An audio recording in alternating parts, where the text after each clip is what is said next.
अच्छा, अब हम कोशिश करते हैं, बड़ा अच्छे तरीके से आपने सारा एक्सप्लेन किया। अब हम बात करते हैं जिनको इंडक्ट किया गया, किन बेसिस पे किया गया।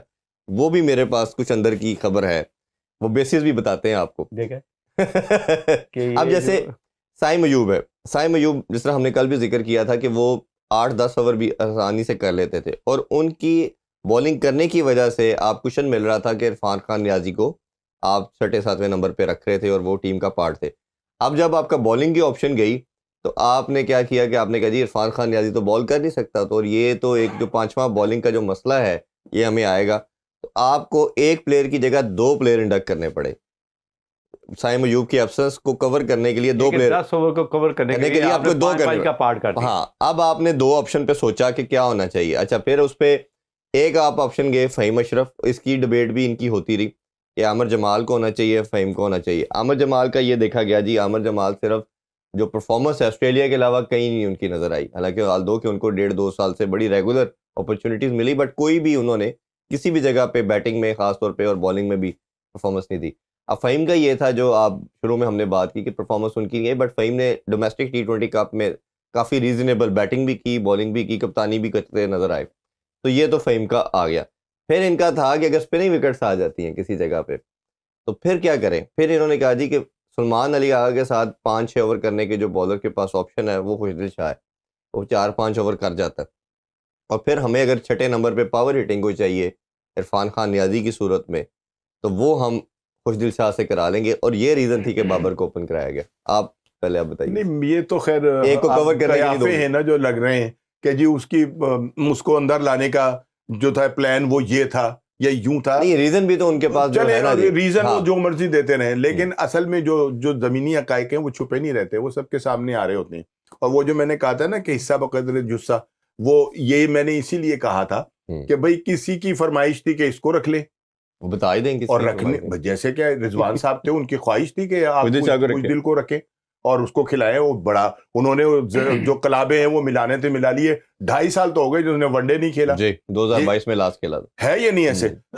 तो फिर अगर तो आप मतलब टीम जो है वो T20 की परफॉर्मेंस के ऊपर ले रहे हैं, तो फिर तो और बहुत सारे प्लेयर्स हैं कि जो बाहर बैठे हुए जो इंतजार कर रहे हैं उनको भी ले लेते। इसी तरह से आप फ़हीम अशरफ साहब का तो आखिर तक ये तो आपको पता नहीं किसने रिपोर्ट दे दी, और मतलब इसका मतलब ये कि हाँ पहुंच आपकी खासी दूर तक है और आपको पता चल गया। सोर्सेस तो आपको पता है। आखिर फिर जमाल का तो नाम लिया जा रहा था ना कि वो टीम के अंदर शामिल होगा, लेकिन ये इसके मुतालिक भी यही कहा जाता है कि कुछ सियासी तौर के ऊपर हुई हैं अपॉइंटमेंट्स, ठीक है ना, बिल्कुल इसके अंदर है और कोई ढकी छुपी बात नहीं है। वो राने हैं, फ़हीम अशरफ जो हैं राने, और रानों का बड़ा टहका है पंजाब के अंदर, ठीक है ना। तो ये भी हो गया, खुशदिल साहब भी हो गए। एक आपके आगे उस्मान साहब, उनकी भी फरमाइश जो थी वो आपके। अच्छा, उस्मान साहब, सॉरी मैं आपको इंटरप्ट करने को ऐड करता हूँ, फिर आप कंटिन्यू कीजिएगा। अब उसका ये कहा जा रहा है कि उस्मान से जब उसको सेलेक्ट किया गया था तो उस्मान ने कहीं इनसे इम्प्लॉयड किस्म की ये श्योरिटी ली थी कि 1.5 साल में ड्रॉप नहीं होगा, जो कई लोग बात कर रहे हैं इस पे कल से। ये उसी वजह से इसको ऑर्डर में आया, अदरवाइज तो जब यूएई छोड़ा इन्होंने, यस यूएई छोड़ा है, तो वो कुछ इन्होंने कॉन्ट्रैक्ट साइलेंटली किए, इम्प्लॉयड किए, कि आपस में एग्रीमेंट किए दोनों पार्टीज ने, बोर्ड और इन्होंने, कि मैं इतनी बड़ी कुर्बानी देता हूँ पाकिस्तान के लिए, सब कुछ छोड़ के आ रहा हूँ, तो आप 1.5-2 साल कोई इवेंट जब होगा तो मुझे उसका पार्ट रखेंगे। दो हम जरूर कह सकते हैं कि उन्होंने अभी बांग्लादेश में BPL में रन किए हैं, 1 सेंचुरी भी की है, बट वो आप वाली बात के T20 फॉर्मेट था। तो आपको लगता है ये कोई एग्रीमेंट चल रहे हैं या परफॉर्मेंस पे आए? नहीं, एग्रीमेंट तो आप क्या बता रहे हैं, ये भी एक नई खबर है कि इनका कोई एग्रीमेंट था कि जी 2 साल तक इनको टीम से बाहर नहीं निकालना चाहिए, ये कुछ करें या ना करें। तो उस हिसाब से भी बिल्कुल नजर आ रहा है कि अगर ऐसा था, उन्होंने कुछ नहीं किया तब भी वो टीम का हिस्सा है, लेकिन वो भी किसी के चहीते हैं, उनको भी किसी की आशीर्वाद कुर्बानी दी है उन्होंने, ठीक है ना। कुर्बानी दी है तो कुर्बानी से ज्यादा अल्लाह ताला ने उनको ना 1-1.5 साल के अंदर, यूएई में शायद वो खेलते तो इतना ना कमाते जितना उन्होंने यहाँ पाकिस्तान आकर कमा लिया है, और ठीक ठाक हो गए। और इससे हमें गरज नहीं होनी चाहिए। हमारी जो मेरी और आपकी जो बहस होती है ना, या हमारा जो यहाँ बैठकर दिल कुड़ता है ना, और हम सुलगते हैं और भुभकते हैं और पता नहीं क्या क्या कुछ कहना शुरू हो जाते हैं, उसका बुनियादी मकसद जो होता है ना वो होती है पाकिस्तान की फतह। हमारे नजदीक हमारा मुल्क होता है कि यार हम लोग घर में बैठकर जो मुसल्लों के ऊपर हाथ उठा के दुआएं मांग रहे होते हैं, ये लोग क्या कर रहे हैं? अगर इन्होंने सिर्फ अपना रिश्तेदारियां, दोस्तियां, सियासी बुनियाद ये वो करके टीमें बनाकर और हमारे जज्बात से खेलना है, तो फिर हमें गुस्सा नहीं चढ़ेगा, फिर तो होगी ना बात। सही। या फिर ये है कि आप साबित करें कि हाँ जी ये जो सिलेक्शन हुई है ये बिल्कुल ठीक हुई है। उस्मान की जैसे बात है, उस्मान से मेरी या आपकी कोई लड़ाई तो नहीं है, हमारी और आपकी लड़ाई उससे सिर्फ परफॉर्मेंस की है कि उसने कौन सा ऐसा तीर मारा है कि वो टीम के अंदर शामिल है। उनका जो मेरा उसमें स्टांस है, मुझे भाई आप भी ऐड कीजिएगा कि ये जब लीग क्रिकेट खेलते हैं तो एक इंटायरली डिफरेंट प्लेयर नजर आते हैं। चाहे पीएसएल की बात करें या T20 कप इधर खेला था इन्होंने, उसमें एक बात कर ले, ओडीआई कप में, जैसे इंटरनेशनल लेवल पे आते हैं पता नहीं कोई प्रेशर गेम है, मेंटल ब्लॉक है, उसमें फंसे। तो आप उसमें क्या देखते हैं, T20 फिर भी पाकिस्तान खिलाता रहा, ओडीआई में स्क्वाड में थे, खिलाया नहीं गया ओडीआई, अब एकदम इतने बड़े इवेंट में डाल दिया।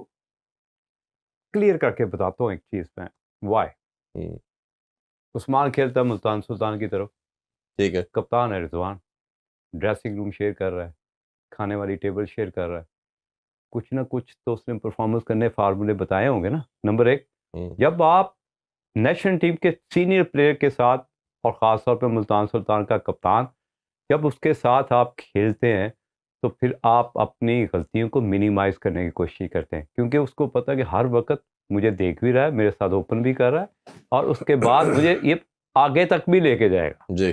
तो ये वो चीज़ें होती है जिससे आपकी परफॉर्मेंस इन्हांसमेंट होने के बहुत ज़्यादा चांसेस होते हैं। जैसे ही आप उस सिनेरियो से निकल के इंटरनेशनल पे आते हैं, आपको अनसीन प्रेशर आना शुरू हो जाते हैं। एक आपका डेब्यू के बाद परफॉर्मेंस करनी, फिर रिपीटेबल करनी, तो 3-4 प्रेशर तो आप कैरी कर रहे होते हो जैसे ही रस्ते में जाते हो।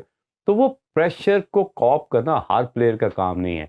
अगर आपने उस्मान की बात यहाँ पे छेड़ ही दी है, तो उसमें उस्मान की अगर शॉट सिलेक्शन देखें, मेरा ख्याल है कि मॉडर्न क्रिकेट में इतनी ब्लंडर्स या इतनी सिचुएशनल बैड शॉट मारना किसी प्लेयर को अफोर्ड ही नहीं कर सकते कि 11 की एवरेज जा रही है, आपने निकल के मार दिया, आउट हो गए, फिर पीछे 2 आउट हो गए। आप, इसका मतलब है आपको गेम अवेयरनेस ही नहीं है, सिचुएशन रीडिंग करनी आपको नहीं आती।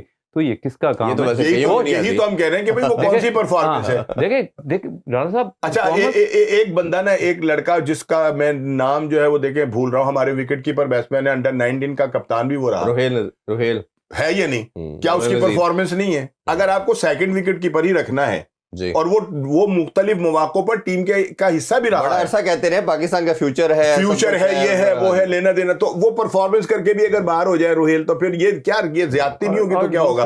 अब ये तो देखो ना। दूसरा, जब आपके अगेंस्ट कोई टीम आती है, आप मुल्तान सुल्तान पिछले 3 साल से डोमिनेट कर रही है, तो बॉलर्स, जितने भी बॉलर्स होते हैं, उन पे एक सर्टेन प्रेशर होता है कि यार इनको बॉल करने कहाँ है।